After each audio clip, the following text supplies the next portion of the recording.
कैसे जन्म लेता है? कब भ्रूण माता के गर्भ में जीवित प्राणी बन जाता है?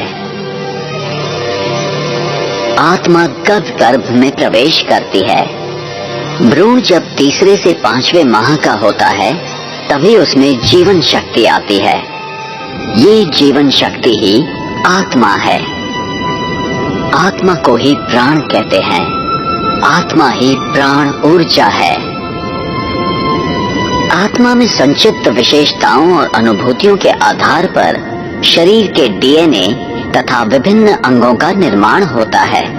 उंगलियों के निशान तथा अंगों की बनावट भी आत्मा के कर्मों के प्रभावों के आधार पर होता है।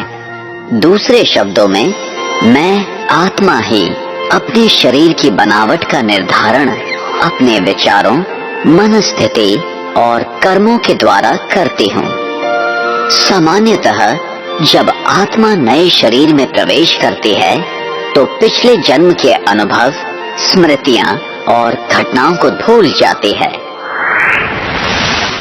कुछ उदाहरण ऐसे हैं जबकि व्यक्ति अपने पूर्व जन्म की कहानियां सुनाते हैं जिन्हें जांच के बाद सत्य पाया गया है। हम अक्सर देखते हैं कि अबोध बालक बिना किसी कारण रोते हैं या हंसते हैं। पूर्व जन्म की स्मृतियां ही इसका कारण होती हैं। इसकी दूसरी ओर मृत्यु क्या है?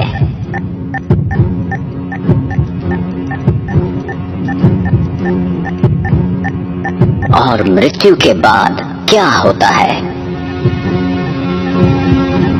एक जीवित व्यक्ति कैसे मृत शरीर के रूप में परिवर्तित हो जाता है? मृत्यु वो स्थिति है जब आत्मा शरीर छोड़ देती है।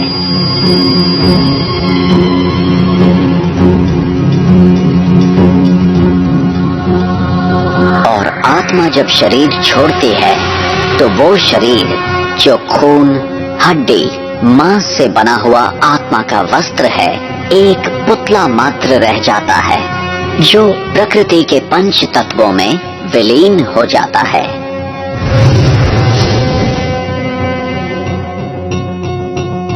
अपने पुराने शरीर को छोड़ आत्मा दूसरी माता के गर्भ में प्रवेश करती है। मनुष्य आत्मा पशु योनि में नहीं जाती। जैसे सेब के बीज से कभी संतरे का वृक्ष नहीं निकलता, वैसे ही मनुष्य आत्मा सदैव मनुष्य शरीर ही धारण करती है। आत्मा जब भी किसी नए शरीर को धारण करती है तो वो अपने नए मित्र, संबंधी और अपनी एक नई पहचान बनाती है। जैसे कोई नाटक में कलाकार अपने अनुरूप वस्त्र पहनकर एक निर्धारित समय में अपना अभिनय करता है, ठीक उसी प्रकार इस विश्व रंगमंच पर आत्मा भी एक कलाकार की तरह अपने निर्धारित समय पर अभिनय करती है।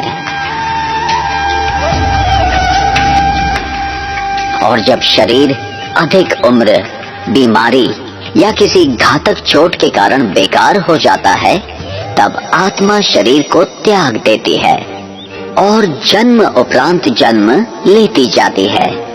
इसी प्रकार जीवन एवं मृत्यु का ये अविनाशी चक्र इस संसार में चलता रहता है।